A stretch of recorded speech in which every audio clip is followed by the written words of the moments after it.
દાહોદ જિલ્લાના દેવગઢ બારિયા તાલુકાના અષાઢી નજીક અમદાવાદ ઇન્દોર હાઈવે પર આરટીઓ ઇન્સ્પેક્ટરની દાદાગીરી. દાહોદ જિલ્લાના દેવગઢ બારિયા તાલુકાના અષાઢી નજીક અમદાવાદ ઇન્દોર હાઈવે પર આરટીઓ ઇન્સ્પેક્ટરની દાદાગીરી.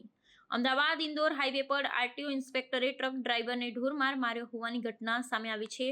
ડ્રાઈવરે ટ્રક ન રોકતા આરટીઓ ઇન્સ્પેક્ટર વીકે પરમારે ટ્રક આગળ બેરિકેડ ફેંકી ટ્રક રોકાવી હતી અને બાદમાં ડ્રાઈવરને ઢોરમાર માર્યો હતો. આ ઘટનાનો વિડીયો સામે આવ્યો છે.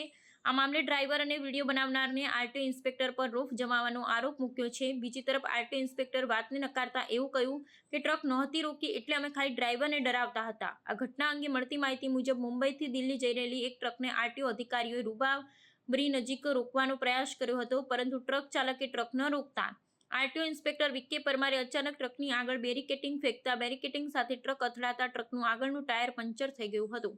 આ બાદ આરટીઓ ઇન્સ્પેક્ટર વીકે પરમાર અને તેમની સાથેના અન્ય 2 સ્ટાફના કર્મચારીઓએ ટ્રક ડ્રાઈવર નાસિરભાઈને ટ્રકની કેબિનમાંથી નીચે ઉતારીને લાકડાના હાથાથી ગંભીર રીતે ઢોરમાર માર્યો હતો.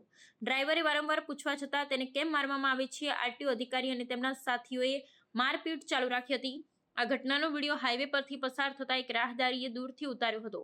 વિડીયો ઉતારવાની જાણ થતાં જ વીકે પરમારે મારપીટ બંધ કરી અને લાકડું બાજુમાં ફેંકી દીધું હતું. જ્યારે વિડીયો ઉતારનાર વ્યક્તિઓએ પૂછ્યું કે તમે તેને કેમ મારો છો, તો તેમણે કોઈ જવાબ આપ્યો ન હતો. આ ગંભીર મારપીટને કારણે ઈજાગ્રસ્ત ડ્રાઈવરને 108 એમ્બ્યુલન્સ મારફતે પીપલોદની સરકારી હોસ્પિટલમાં સારવાર માટે લઈ જવામાં આવ્યો હતો, જ્યાં તેની પ્રાથમિક સારવાર ચાલુ છે. આ ઘટનાનો વિડીયો સોશિયલ મીડિયામાં વાયરલ થતા લોકોમાં આરટીઓ ઇન્સ્પેક્ટર વીકે પરમાર સામે ભારે આક્રોશ જોવા મળી રહ્યો છે. લોકો આવા અધિકારીઓ સામે કડક કાયદેસરની કાર્યવાહીની માંગ કરી રહ્યા છે.